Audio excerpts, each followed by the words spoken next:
Hari Om. Let us chant the first 10 verses of chapter 10.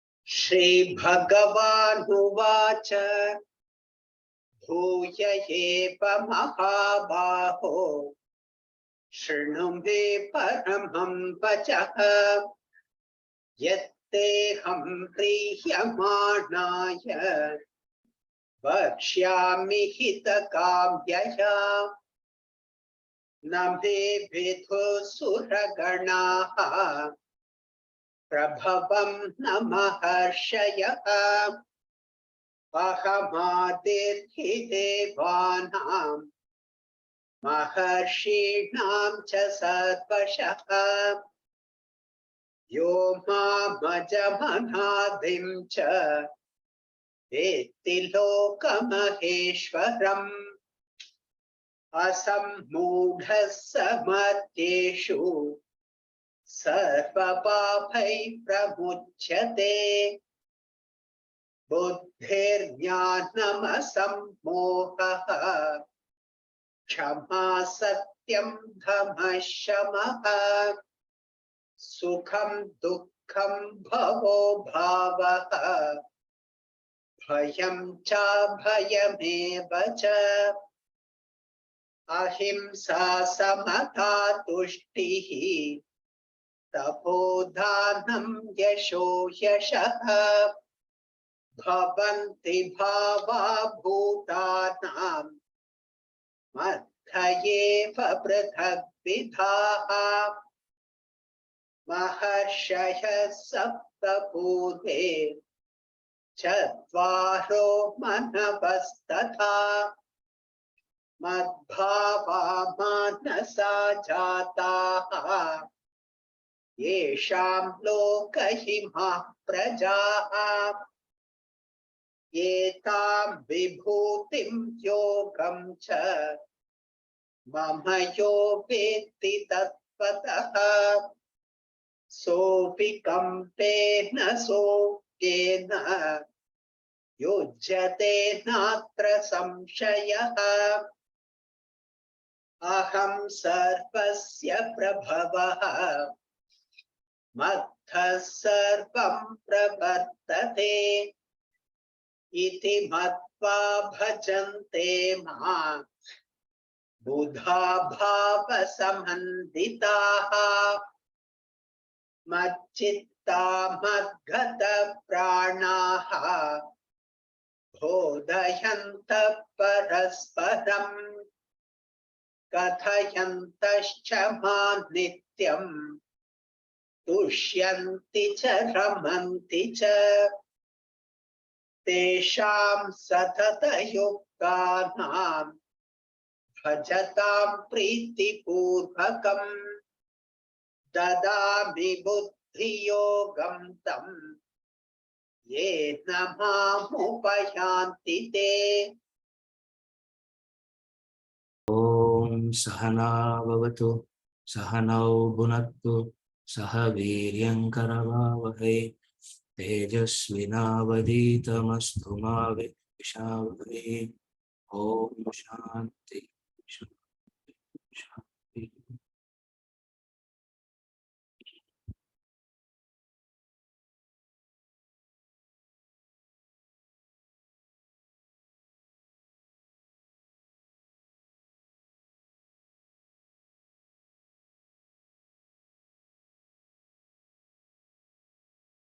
We are entering into chapter 10.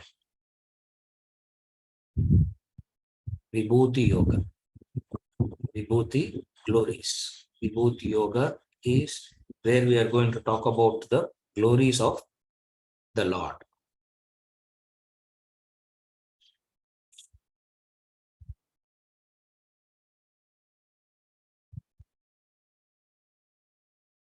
Chapter 7 and chapter 9.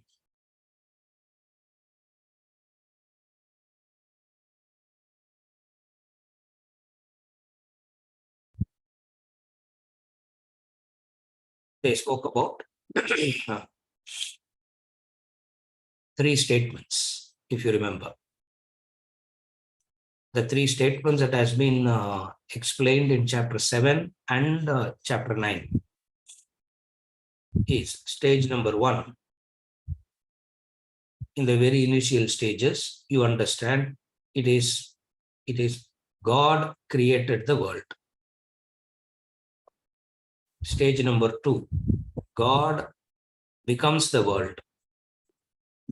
Stage number 3, God appears as the world. Here we are going to see how God is appearing as the world. That is Vibhuti Yoga. Again, I repeat. Stage 1, we spoke about God created the world. God creating the world as a potter creating a pot. God created the world as in a carpenter creating a furniture. Similarly, God created the world, which satisfies. At one level, it is very satisfying. Then comes the next layer. The next layer of understanding is, it is not that God created the world, God becomes the world. Just as milk turns into butter. Another example. This also is satisfying at one level, and it goes still deeper. When it goes at the deepest core, it is God that appears as world. Meaning, all that you see in the world is nothing but God. Whatsoever you see is God. The subject seeing you is God. The object that you are seeing is God. There is only God. This is Vibhuti Yoga. Now, how to explain this? There is only God. They have a problem. It's very difficult to explain. So, what he does in chapter 10, he divides it very beautifully. How he divides it? If you see, he says,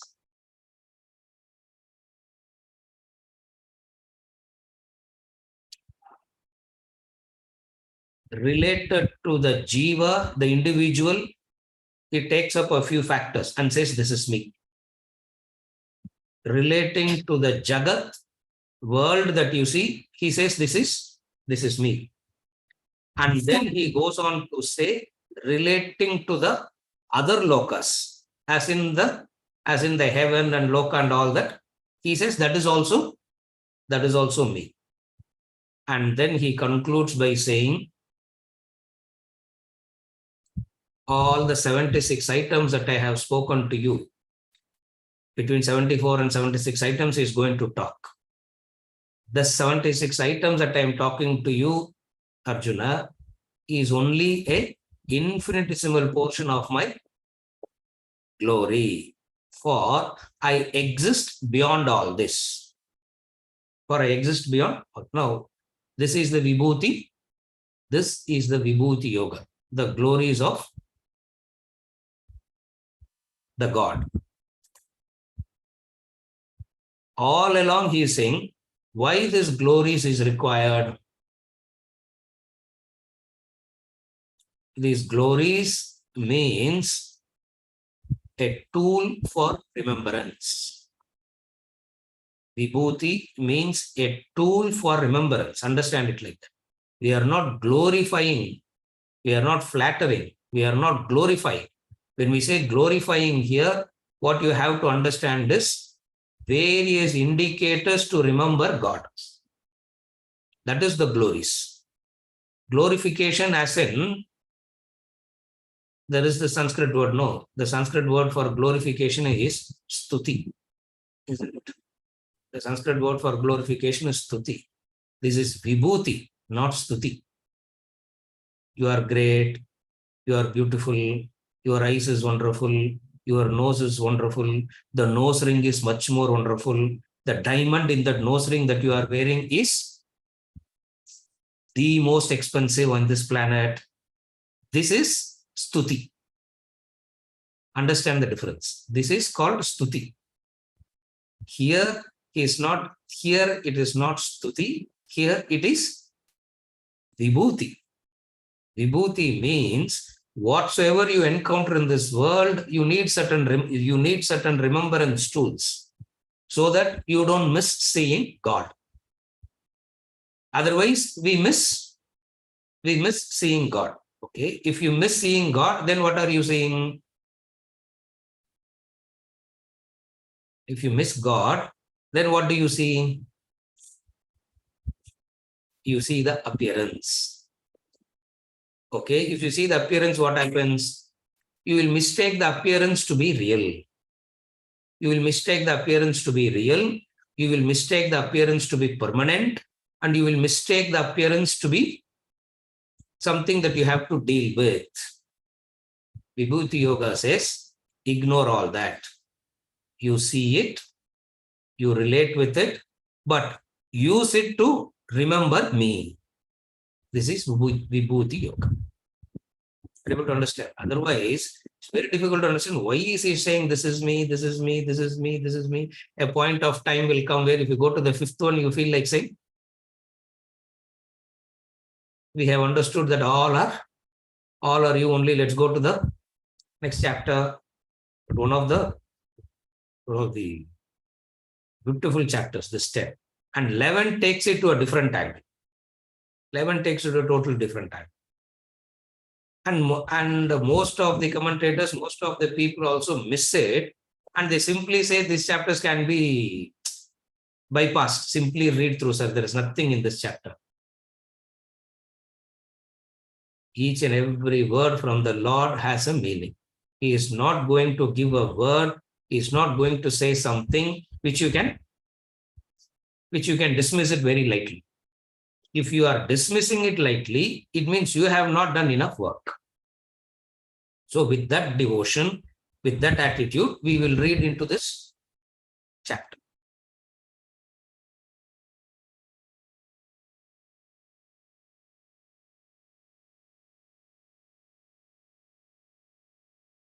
A deliberate repetition.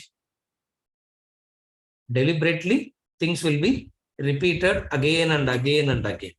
Why there is this repeated deliberate repetition?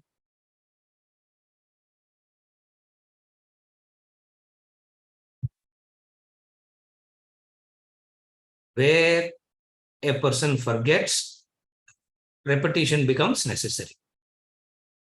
Where there is a tendency to forget, repetition becomes necessary.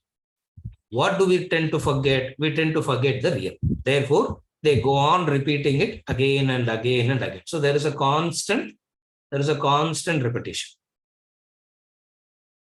And when they repeat it in such a way that the same concept, the same thing is repeated in different words. So to keep your attention going, they repeat it, but they don't repeat the word. Remember the difference. They repeat it, but they will not repeat the same word. If they have to repeat the same word, they have to keep only saying this.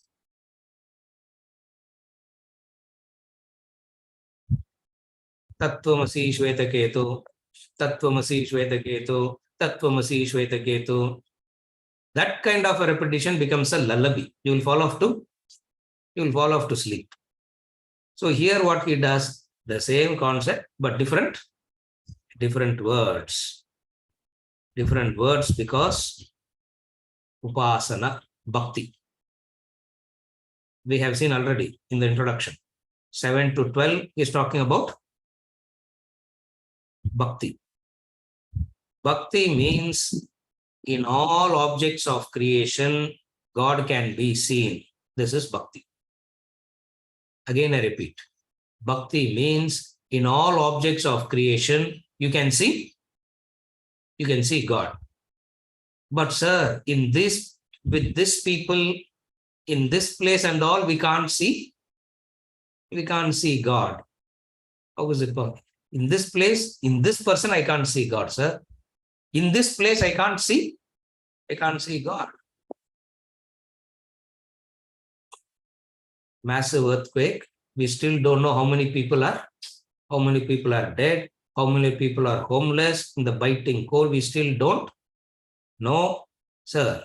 How can divine be seen there? So it means divine can be seen only in an air-conditioned, comfortable room. Huh? We have our own notions of seeing divine. This Vibhuti Yoga and Vishwarupa Darshana Yoga combined is going to tell us what? In all aspects of creation, God can be seen. Or you should develop that maturity to see that. Should develop that maturity to see. Now, if you don't have that maturity to see, what are you seeing? You don't see God. If you are not seeing God, you see the appearances. And how do you see the appearances? The appearances are seen through raga and dvesha. If you are not seeing God, you are seeing. Through what you see? You see through your raga dvesha. You see through your likes and dislikes. You see everything through the prism of your opinions. You see everything through the prism of your conditionings. You see everything through that. So what is seeing everything through that? Loving, compassionate God, earthquake. How is it possible? Therefore, there is no God. Sir, will everybody want to die at the same time?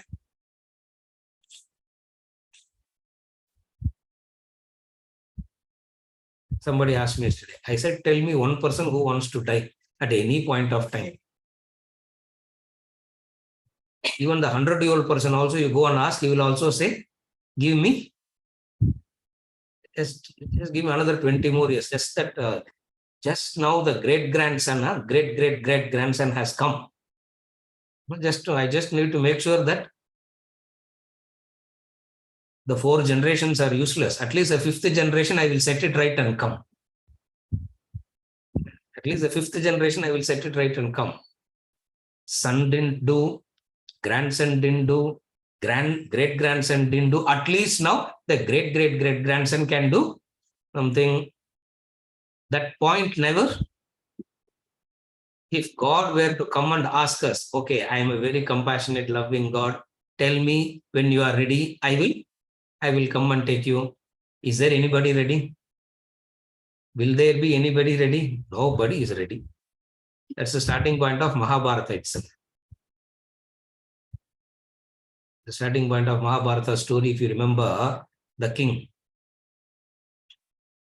Yama came to the king and said, time for leaving. The king said,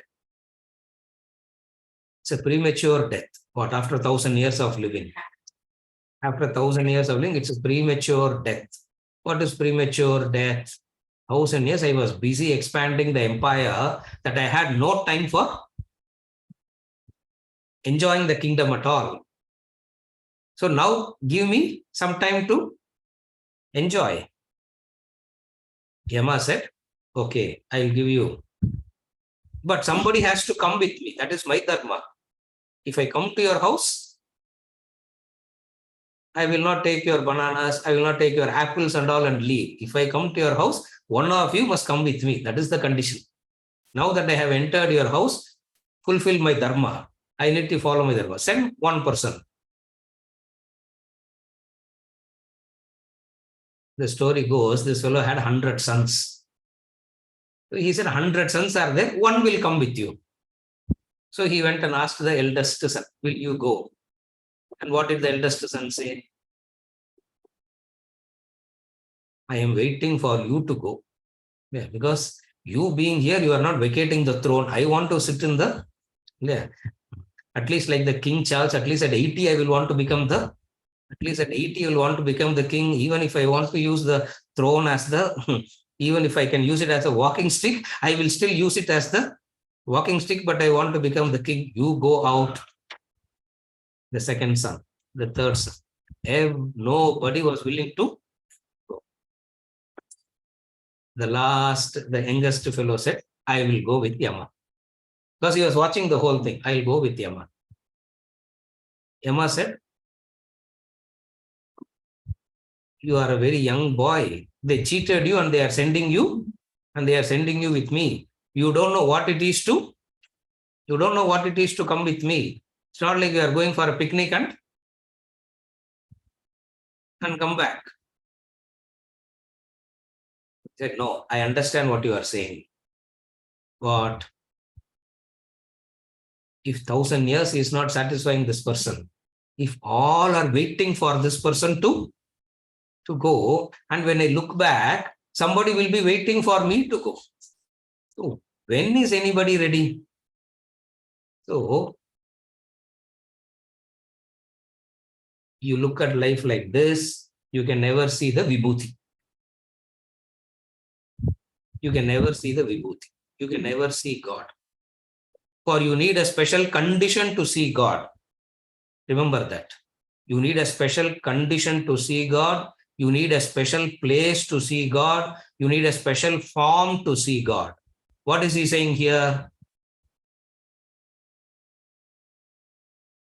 There is no special condition. There is no special place. There is no special situation. There is no special form. The entire creation is me. Learn to see me in the entire creation. This is Vibhuti Yoga. All this we saw last week. Last week means the previous week when we introduced, we saw all this. Summarizing all this, we will get into the verses. It has got a few verses, 40 and odd verses. We will start with verse number 1. Verse number 1, buddy. Shri Bhagavanuvacha Bhuya eva mahabaho Shrinu me paramam vachaha Yatteham priyamanaya Vakshyami hitakamyaya Shri Bhagavanuvacha Bhuya eva mahabaho Shrinu me paramam vachaha Yatteham priyamanaya Vakshyami hitakamyaya. Sri Bhagavan Vacha, the Blessed Lord said, O Mahabaho, listen again to my supreme word, which I will speak to you who are delighted for your welfare. The Blessed Lord said, O Arjuna, listen again to my supreme word, which I will speak to you who are delighted for your welfare. First, what is he saying now? Some chapters will begin with Arjuna asking a question. Some chapters, Krishna starts. Here is a chapter where he starts by himself.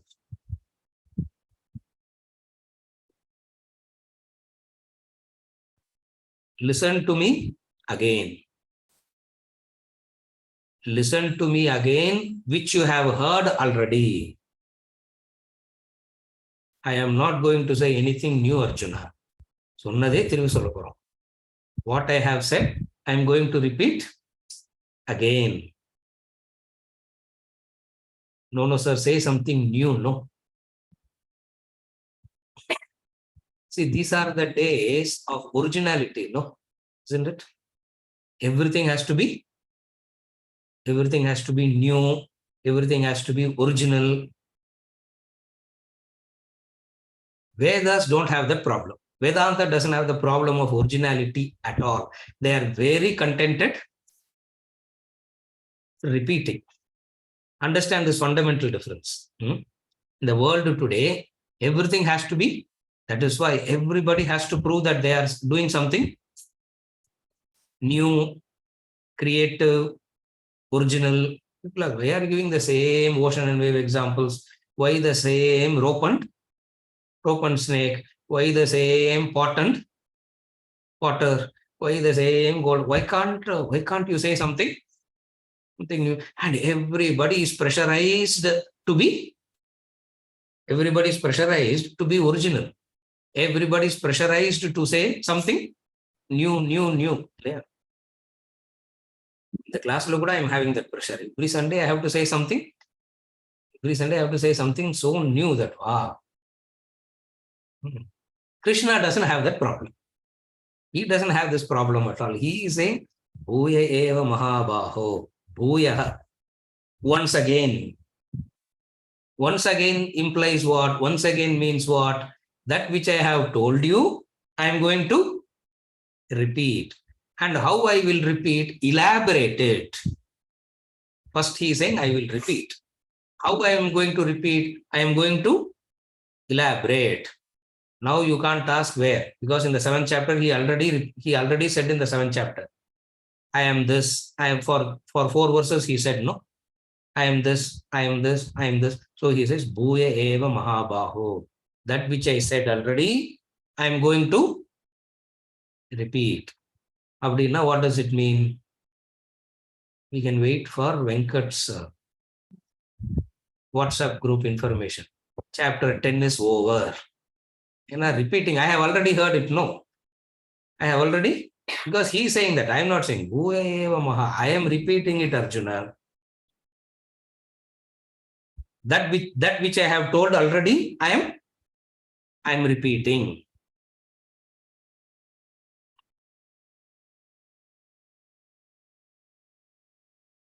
Why? Because your priyamanaha. Priyamanaha means how much ever you hear, you want to hear more. That is priyamanaha. How much ever you hear, you say, you never say, please sir, take a break. Krishna, take a break, no? Can we meet next week? One day, war and all, we will stop for a week. 9 chapters I have heard you. Let us take a at least let us have a breakfast break and come back. No. Yeah. Imagine continuously we are going to talk. பேசினே இருந்தா என்ன ஆகும்? ரிட்ரீட்ல கூட என்ன ஆகும்? பேசினே இருந்தா. The breaks, sir. Discussion. In the breaks, what should be given? Coffee kudukanma, tea kudukanma, masala vada kudukanma, samosa kudukanma. இல்ல அங்க பிரியமானதா இல்ல.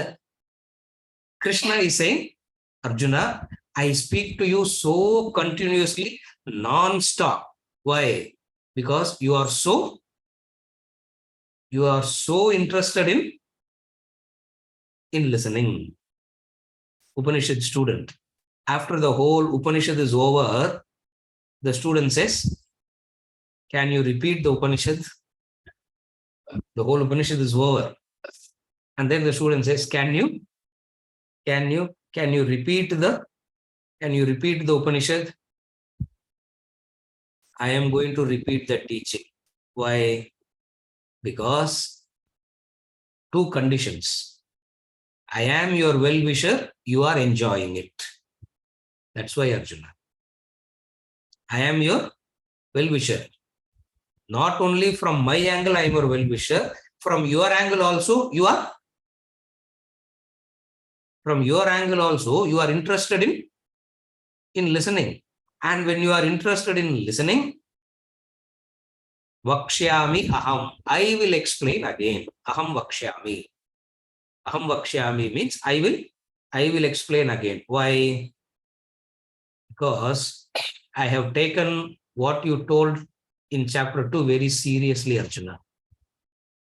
Arjuna said something in chapter 2.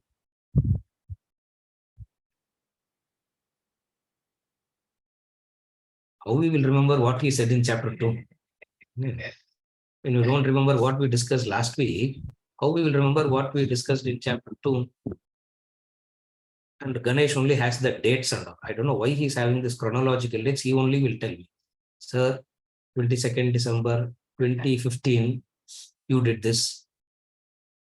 I even forgot that there was a 22nd December 2015. Yeah, who remember? So, chapter 2, Epoponno, Ganesh. I don't even remember. He only has a chronology. See, he will tell you now very clearly. Or unmute Pannungo, he will tell you very clearly. 2017, sir. Chapter 2000. 2. Yeah, see, I told you, no. He only has all the chronological record. 2017, Arjuna, what you said in 2017, I have taken it very seriously and I'm repeating now, he says. Something you told me in 2017, that I have taken up very seriously and I'm repeating in 2023. What? Verse number 7, chapter 2. Karpanya dosho svabhavas pahrita svabhavaha prichami tvam dharma sammuda chetaha yashreyasyan nischitam bruhitan me sishyasteham shadimam tvam prapannam. I am your Sishya. I have surrendered to you. Teach me that which gives me Shreyas. Arjuna, you asked me that, no. Arjuna will be thinking, why did I even? Elaborate எடுக்க போறாங்கன்னு தெரிஞ்சிருந்தா, it is going to stretch and stretch and stretch. Arjuna would have said what? Tell me Shreyas in 20 words. Tell me that which gives me Shreyas in 10 words. In one word, tell me Arjuna. In one word, tell me Krishna. How can he say that in one word? He can say it in one word. But Arjuna is not in a position to understand. But the beauty of Arjuna is what? Whenever times he hearing it, he's showing indications that he wants to hear, more. How many ever times he has heard, he wants to hear more.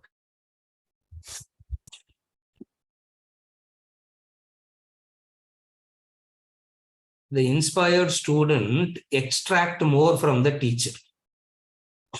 Remember this. If you want to extract this, it's not a lesson plan like how we have the syllabus and come and talk like in other subjects. Even in other subjects also the same formula applies. The inspired student knows how to extract more from the teacher. And here Arjuna is that inspired student. So what he is saying, and how he is showing that, maybe his face is so lit up, maybe he is radiating with joy. Yeah. Maybe he is smiling. Maybe he never yawned even once. Yeah. Maybe he never switched off even once. Looking at all that, Krishna is so impressed. He said, I am going to repeat it again. Why? Hitakamyaya, for your welfare. And what I am going to do? I am going to say that which I have repeated again. And what are my words?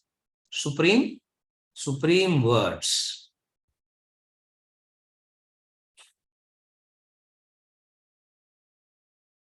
This verse gives an indication of the ideal combination.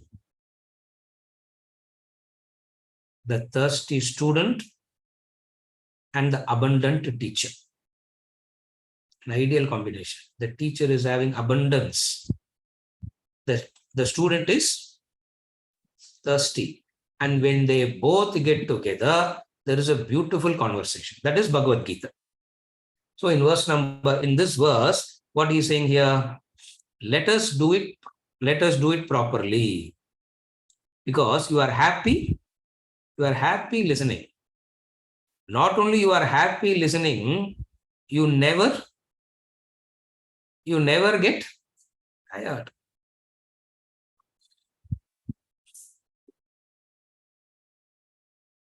Not only you get tired, you want it more and more and more. when there is a student longing for such knowledge, the teacher goes into a detailed elaboration. Otherwise, per se it will be repeated again and again and again. The quality of the student. What is the quality of the student? One type of student comes to show off the knowledge. Don't think you only know. I also know. Even the last week lectures, one of the persons came to me and said, we heard you are doing classes and all that. How does it happen? I said, this is how it goes, this is how it goes, this is how it goes.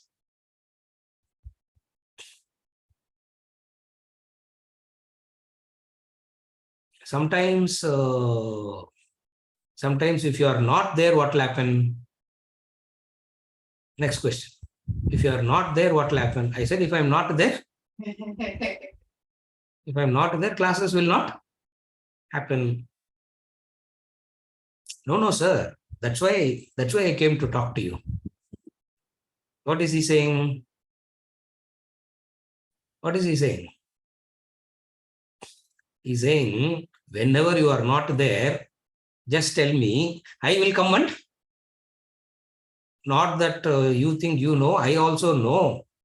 In fact, I can teach better than you also. Audience, only audience is not there. So when you go out, I will replace you and I will.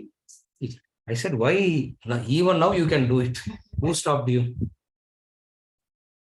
One set of student comes to show off. I also know. Another kind of student. What is another kind of student?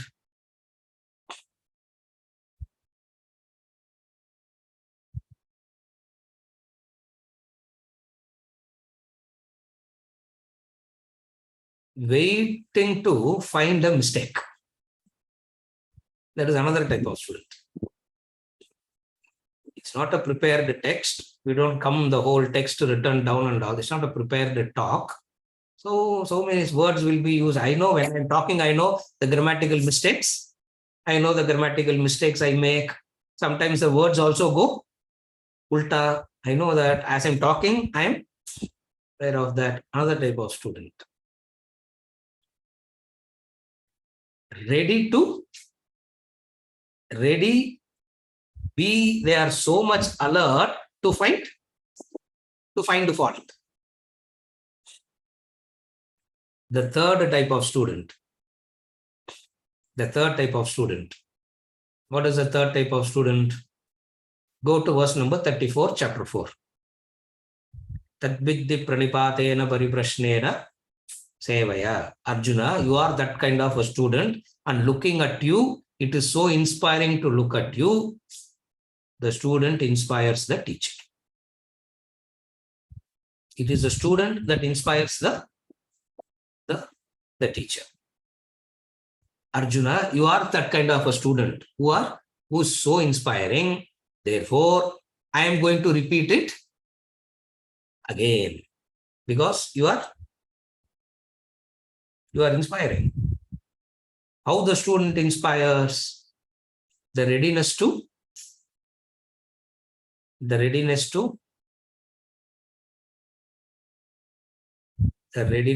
transform.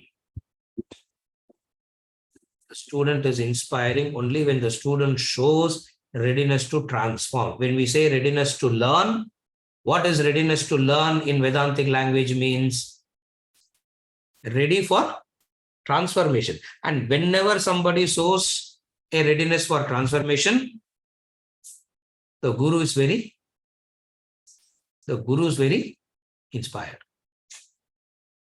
And when the student comes and asks for moksha, Anga Upanishad, that's where it turns into an Upanishad. Here he is asking for transformation. But there the person comes and asks for moksha. And when a person comes and asks for moksha, the very inspiration levels are so different that conversation will be turned into a Upanishad. also it is very important. Unless you are inspired, Vibhuti Yoga and Vishwarupa Darshana Yoga will feel very dull. That's why he's preparing you. If you are not inspired, 10 and 11 will look very, very dull. I am Rama, I am this, I am the Vrishnis, I am Krishna, I am amongst the Pandavas, I am Arjuna, Arjunality, isn't it? To Arjuna, he says, I am the amongst the Pandavas, I am Arjuna. To whom? To Arjuna, you say that. What so extraordinarily he's saying, something. And this Vibhuti Yoga and Vishwarupa Darshana Yoga can be meaningful only when the person is inspired about the Vibhutis, inspired about the glories. Arjuna, you are inspired because he has heard chapter 7, chapter 8, chapter 9, he has heard. What did he hear? Paraprakriti, Aparaprakriti. Purusha, Para, Apara. Purusha and Prakriti. All that he has heard. And also he said, I will take care. This is everything. Now, having heard all that, Arjuna is now ready. Ready for what?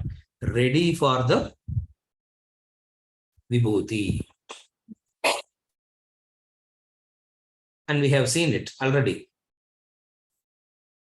Eka Rupa, Aneka Rupa, Vishwarupa, Arupa.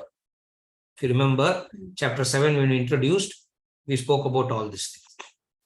Eka Rupa. You can see God only in one form, in one specific place only, isn't it? Gossip, criticize, make a mincemeat of everybody around, and suddenly the car will be crossing the Kapalishwar temple tower, you will see. For that 1 second, the person will go, what?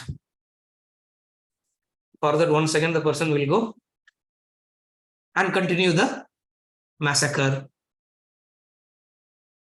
Eka Rupa, this is only in that specific place, in that specific time, God can be seen.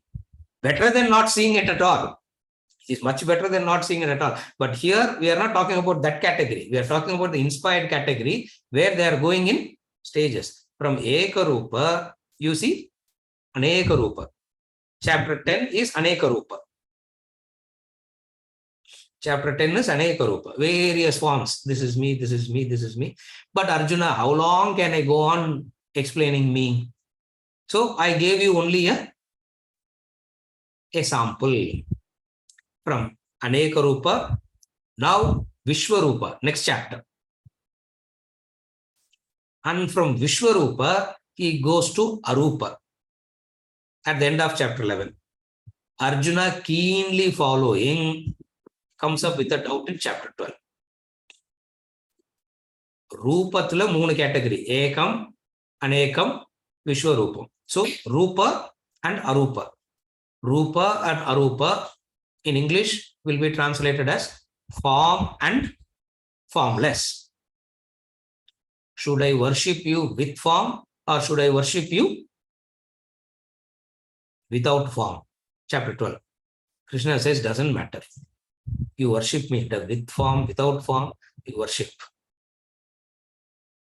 But I know whether you are worshipping or not. How do I know? How do I know whether you are worshipping rightly or not? How do I know? I have a yardstick. I have a touchstone.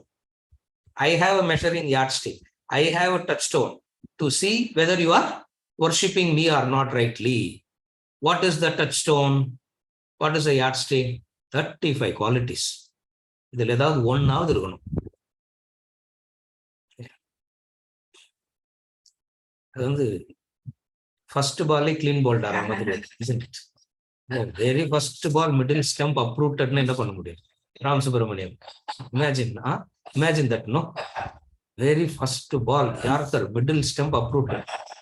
Nothing can be done after that. Yeah. Adveshta Sarva Bhutanam. He starts like that. Ange or Yarkar. finished. After that, we can go back to, we can wind up everything and start all over again. Or Arjuna, you are such a wonderful listener. You are a wonderful listener, willing to transform. You don't have kutarka. You are not keen on finding. You are not keen on finding faults. You are not keen on correcting.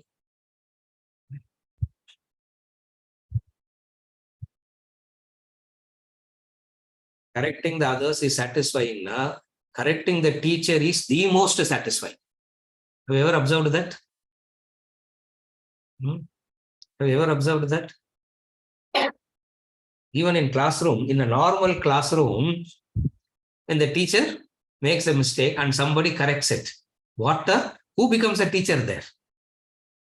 What a ego kick it is to correct the teacher and prove the teacher wrong. Arjuna, you don't have any of these wonderful qualities. You are such a wonderful student. Why? Tad viddhi pranipatena pariprashnena sevaya vadekshante tu jnanam jnaninas tattvadarshinaha. Such a student will be taught by the tattvadarshi, and you are that kind of a wonderful student. Therefore, for your welfare, I am going to repeat. For your welfare, I am going to repeat. What I am going to repeat? That which I have told you. That which I have told you already. The teacher is interested in communication. The student is longing to receive. And when they get together, that is why every class we start with the invocatory prayer. The Shanti mantra. Sahana bhavatu, sahanau bhunaktu, sahaviryam karavavahai, tejasvinavadidamastu, ma vidvishavahai. They are praying. Ma vidvishavahai. Ma vidvishavahai na number 2 பேரும் சண்டை போட வேண்டாம். He said. Let us not fight with each other. Ma vidvishavahai. Shanti, shanti, shanti. Why? This prayer is very important. This prayer sets the ground. This prayer sets the ground for inspiration. And where there is inspiration, receptivity is high. Where there is inspiration, receptivity is high. Where the receptivity is high, transformation happens fast. This is verse number 1. Now we will read verse number 2. Verse number 2. Padi. Name vidhu suraganaha prabhavam namaharshayah ahamadirhi devanam maharshinam cha sadvashah. Name vidhu suraganaha prabhavam namaharshayah ahamadirhi devanam maharshinam cha sadvashah.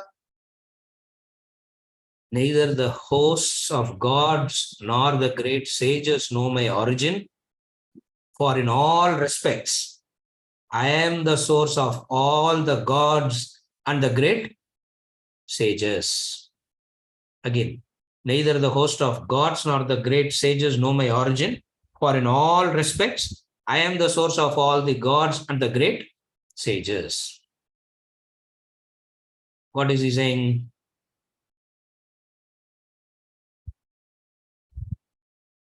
The host of gods. What is that host of gods?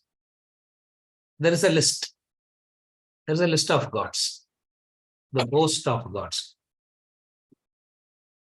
11 Rudras, Ashta Vasus, 8 Vasus, 12 Adityas, Prajapati, 49 Maruts, the Ashwini Kumaras, the twins, Indra and others. They are the host of gods. Then comes the best amongst the humans, the Saptarishis, Maharshinam, the great rishis. And who are the great rishis?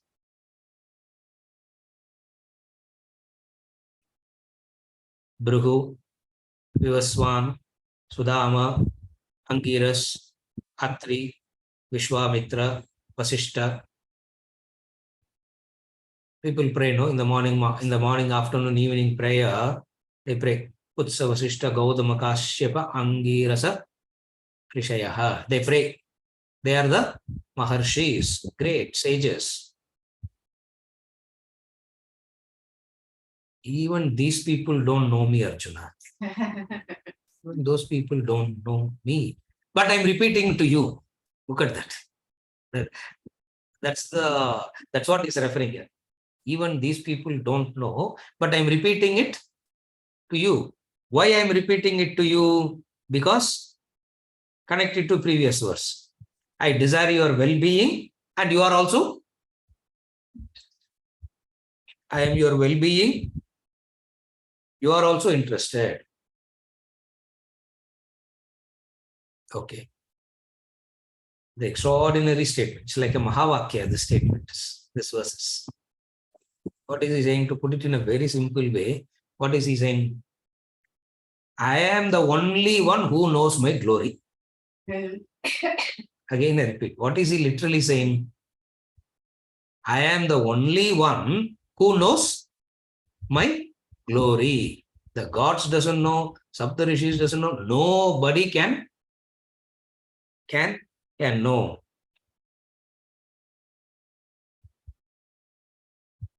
Therefore, since I am the only one who knows my glories fully, I am the only one who is qualified to teach also. Look at how is he elaborating that. Because I only know, no, since I only know me completely, who's the best one to teach? But in the Sunday class, he's saying, Ram Subramaniam. Yeah, why are you going and sitting in the Sunday classes and all waste of time? Because I am the only one who can teach. Why? Because I only know my glories fully.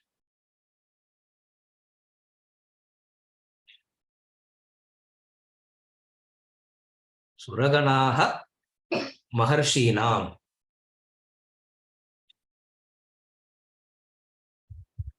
The good ones don't know, the sages don't know. Bad ones, don't even mention the bad ones. Asuras, not even mentioning. Gods are the good ones. The good ones don't know. The detached ones also don't know. Or they all know a little bit of me. And knowing the little bit of me, they think they know everything. Arjuna.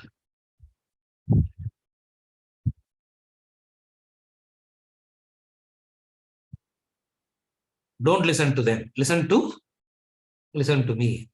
Yeah. And the way he is talking about his glories is what the student gets inspired by. You chanting the glory of God is different. See, when you chant the glory of God, there is a purpose for your chanting. Correct? See it from this angle. When you chant the glory, when you praise somebody, you have a purpose for that. When he is talking about his own glories, what is the purpose? It's a simple statement of fact. That is why it is so inspiring. There is no purpose there. It is a statement of fact. And what is the statement of fact? Nana viduhu. Nana viduhu means know me in my glories are spread out in very many ways. My glories are spread out in very many ways. I only know. Why? Because I am the only Sarvajna. Since I am the only Sarvajna, who can teach you? Only I can teach you. Okay.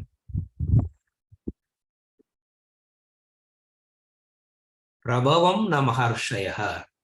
The word Prabhava is very important. The word Prabhava is very important. The word Prabhava implies what? Prabhava means that which manifests, that which comes out.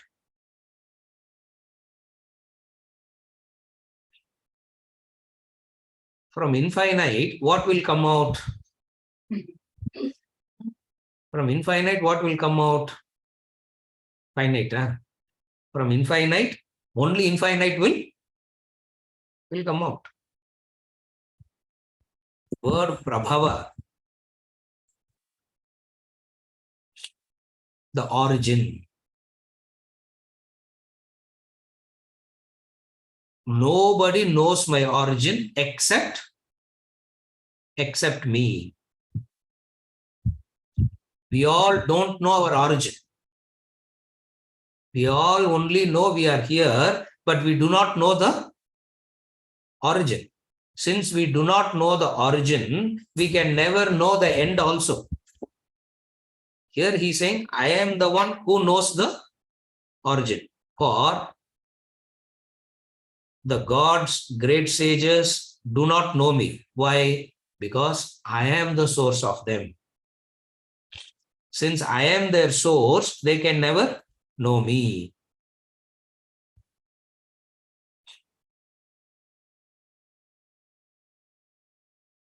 What do they not know me? The subtlety of my nature, they do not know me. What is the subtlety of my nature?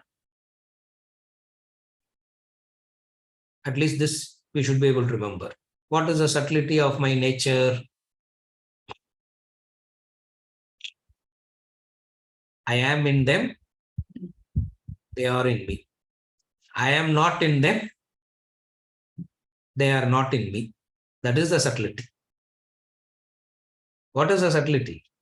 Remember that what we studied in 7 and 9. I am in them, they are in me. Very good. I am not in them, they are not in me. Who can understand that? The Devas don't know that. The Rishis don't know that. I am the cause. I have become the material cause. I have become the efficient cause. I am the material cause and the efficient cause. Me being the material cause and the efficient cause is not known. At least these words you are all familiar, no? Material cause, efficient cause, and all that.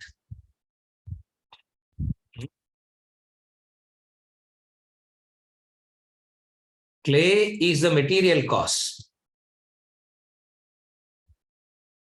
Potter is the sentient cause. And then there is the third cause. What is the third cause? Instrumental cause. Okay, put it like that. The efficient cause, the instrumental cause, and the sentient cause, the efficient. So, material, sentient, instrumental.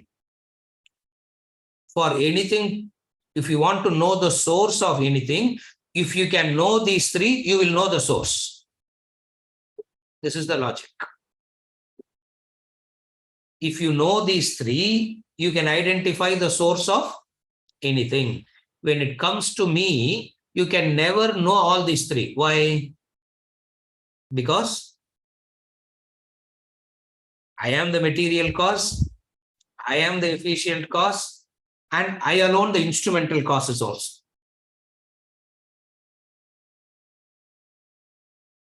The greatest of logicians also cannot understand this. In that sense, rishis also don't know this because logic fails at this point. Are you all with me? Chapter 10, Vibhuti Yoga, the complete we are understanding only after this classes only. Yeah. He's saying, I am know the origin. This is the origin. What is the origin?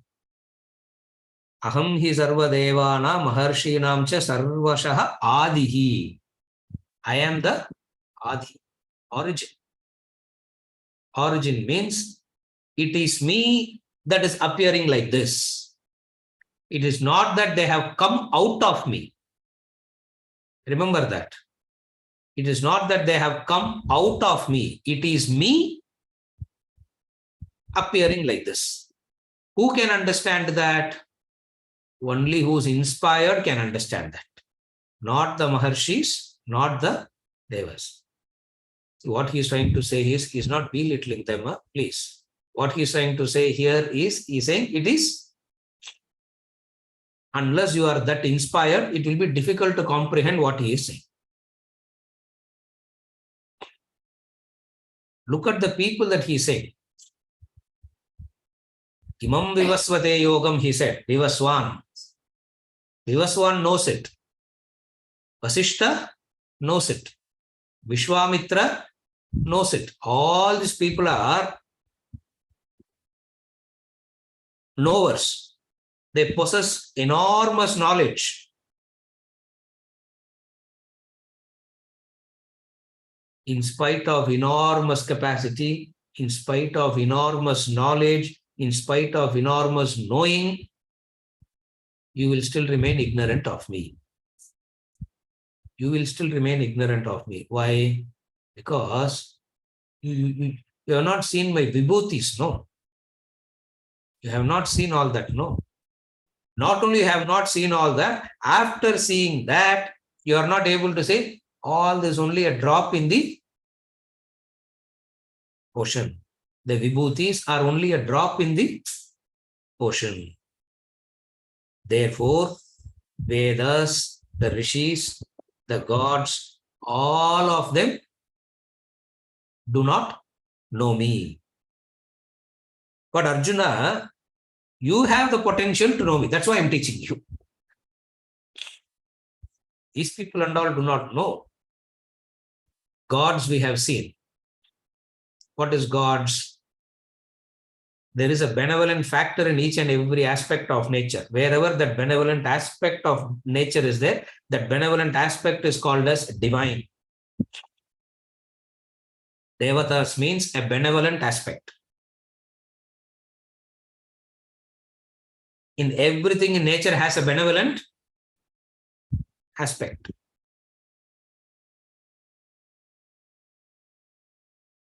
That is why we have a devata for birth, and we have a devata for death also. How can we say God of death? Yama. Because that Yama is also there is the very divine thing in Yama also. So, Deva means that which reminds you of the divine. A aspect of divine is Devas. Instead of going to one Devas and getting yourself reminded of one divine aspect, put everything together and see in me. When you have the capability of seeing everything in me, why are you going and looking at one divine aspect and taking a long detour? Why can't you just see everything in me? No, sir, you self-praise isn't it? How can he go on self-glorifying himself? Others glorifying, it's okay. The self-glorification is something that is true. But the very self-glorification is the God. Or he says, nobody knows my origin. Who doesn't know my origin? The rishis do not know. The gods also do not know. For all of you will see one aspect of divine, but you can never see the divinity in totality. You can see divine in pockets, but you can never see the divine in totality. You can see the divine at play in birth, but you can never see the divine at play in death. Those who can see the divine at play in birth and death are the wise ones. Again, I repeat. All of us can see the divine at play in birth, but we can never see the divine at play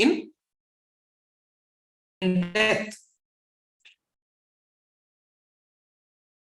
How can we see the divine in death?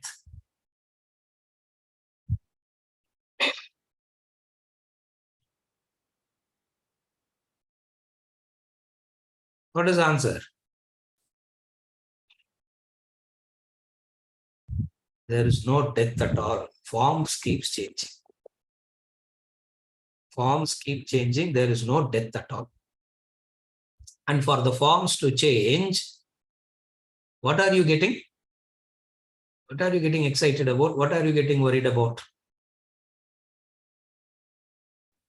One who studies the philosophy in the wrong approach will go and say what? They know how to kill all the joys. The wrong philosopher will know how to kill the joys everywhere. The wrong, that is why we say, Vedanta alangalam koopidave koopidadingo, they will say, isn't it? The Vedanta people know how to kill the joy everywhere. Supposing if you are invited for the, what do they call? After the baby is born, something they do know, baby shower, baby shower, baby naming, I don't know, something, baby, it will go on. And 90-year-old also will be called as baby, isn't it? So you will be, when you call, oh, what is there to celebrate? We don't know how old this person here is. That person will know how to go and kill the joy there. Yeah. That is not Vedanta. That is not seeing the divine. Or refusing to accept death at all, another end. Both are seeing one aspect of the divine and cannot take the other aspect. Arjuna, you are such a wonderful person. Why? Because you wanting to know both together. You want to see it together. When you see the play of divine in birth, you are able to see the play of divine in death. If you can see the play of divine in success, you see the play of divine in what? Failure. But sir, God is supposed to bless us with success. No. How can we say the play of divine in failure? When you can see the play of divine in joy, you can see the play of divine in sorrow. If you can see the play of divine in health, you can see the play of divine in disease also. But sir, arthritis pain, how can I see? Arthritis pain, if you get it, you will know. Fourth stage cancer, how can I see? Arjuna, these kind of questions, those devas and rishis and all of them will keep asking. But you don't ask these kind of questions. Why? Because you have risen above them. You have risen above them, wanting to look at it like this. What? You want to see the play of divine in both.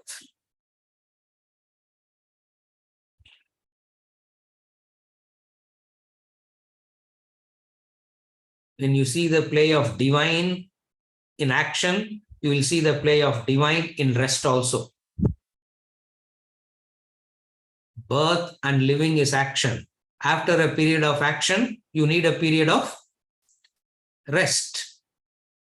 A period of activity will be followed by a period of rest. The period of activity is called as life. The period of rest is called as death. Life sustains through both activity and rest. So you can see divine in both. Are you able to follow? Oh, will you cry that you have to sleep every day? Will you suffer that because you have to sleep every day? Okay, if you don't sleep, what will happen? Will you suffer? Will you cry? Oh my God, why do I have to take rest every day? Longing for rest, no? The duration of rest is slightly longer. That is called death. What is there to worry about? So you see the play of divine in birth and you see the play of divine in death.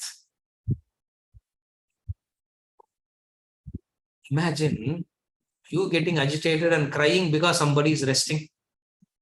That is why in English they say rest in peace, isn't it? When somebody is resting in peace, you are not supposed to.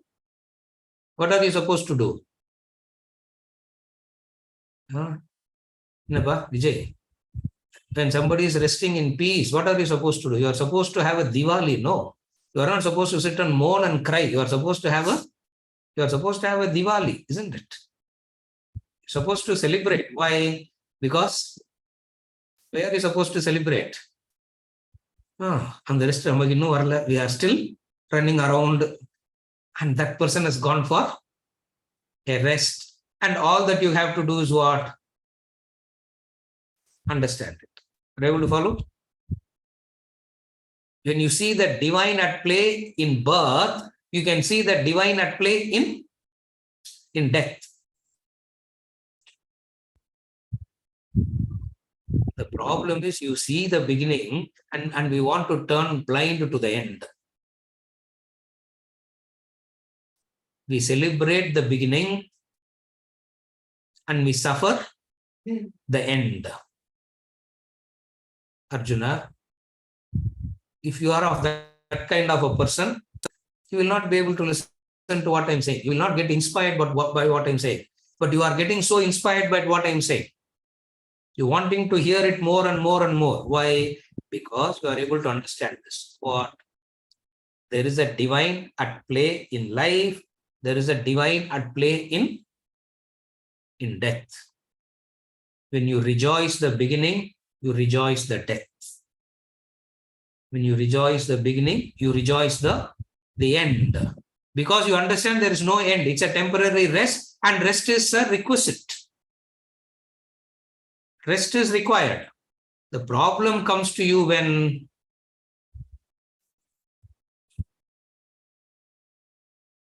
first I will go to rest, after me they can come to rest. No, that is your worry. Correct?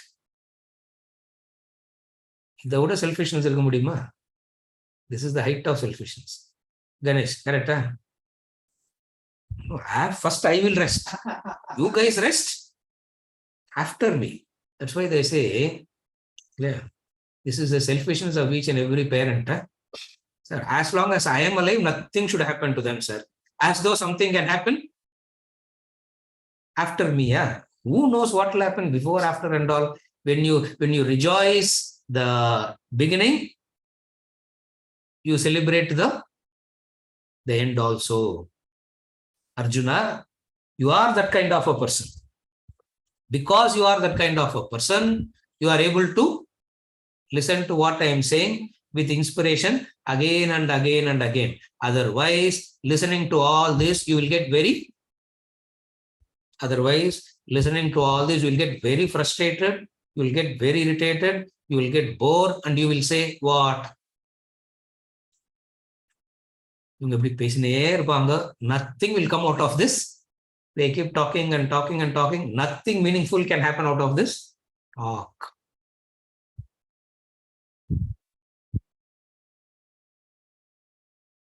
Nobody knows my origin. And he says, nobody knows my origin means in this manner.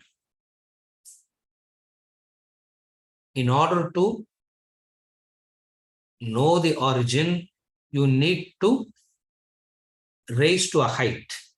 From the height, you will be able to see it. You need to raise yourself to a height. What is that height? That height of detachment, that height of vairagya. From there, you will be able to see it very, very clearly. And when you see it very clearly, you will be in bliss, ananda. Those who know my origin, Arjuna, will not know any suffering. If you are knowing any suffering, if you are experiencing any suffering, it means you are yet to know my origin. What is knowing my origin here means? Knowing the phenomena of life completely. What is the phenomena of life completely? A period of activity will be followed by a period of rest. It will not be in rest always. It cannot be in activity also always. A period of activity will be followed by a period of rest. A period of activity will be followed by a period of rest. The cycle keeps happening again and again and again. You can call it as birth and death. You can call it as manifest and manifest. You can call it as prabhava, pralaya. Any word you can use. Are you able to understand now? The opposite of prabhava is pralaya. So prabhava, pralaya, manifest and manifest, birth, death.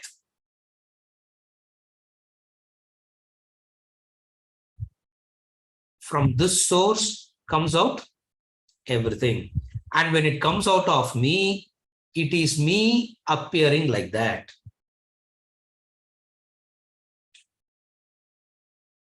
It is like asking, ornaments and all I'm seeing, sir. Nose ring I'm seeing, wedding ring I'm seeing, bangle I'm seeing. Narayana. Everything I'm seeing. Where is gold in all this? If a person were to ask this question, what will you say? I'm seeing the ring. I'm seeing the necklace. I'm seeing the bangle. I'm seeing all this. But in all these, where is gold? One. And when I'm asking you show gold, you are showing a bangle. Are you showing the bangle or are you showing gold? What are you showing? What you see as the bangle is nothing but gold. That is the origin. Ignorant person asks, how can I see the gold per se? Gold per se cannot be seen. Gold can be only seen through an ornament. But sir, gold biscuit, that's a type of ornament only, no? Gold per se cannot be seen. That's why you go to the ores. They will take a huge rock and they will show you gold. And you'll be seeing a rock and you don't see the gold. And when the rock goes through the fire, the rock goes through fire. And when it goes through fire, what melts and what doesn't melt? When it goes through the fire, what melts? The impurities melt. What doesn't melt? The gold remains. That's why the Agni Pariksha. Symbolic it is. When Rama said, take this Agni Pariksha, this is symbolic. Not literally going into fire. Literally you go into fire, you will get burnt, whoever it is. Doesn't matter. You will get burnt only. What is this Agni Pariksha? You go into this knowledge and when you come out, all the impurities gets wiped out. And what you will come out as? The shining gold. Arjuna, you are that kind of a person, wanting to become that. Therefore, vakshyami, aham vakshyami. I am repeating it again. What am I going to repeat? Repetition, it is very clear what I am going to repeat. All that has been told already. This is verse number 2. with this, we conclude for today. We will continue with verse number 3 later onwards. Next week, we will not be meeting. The following week, we will continue with verse number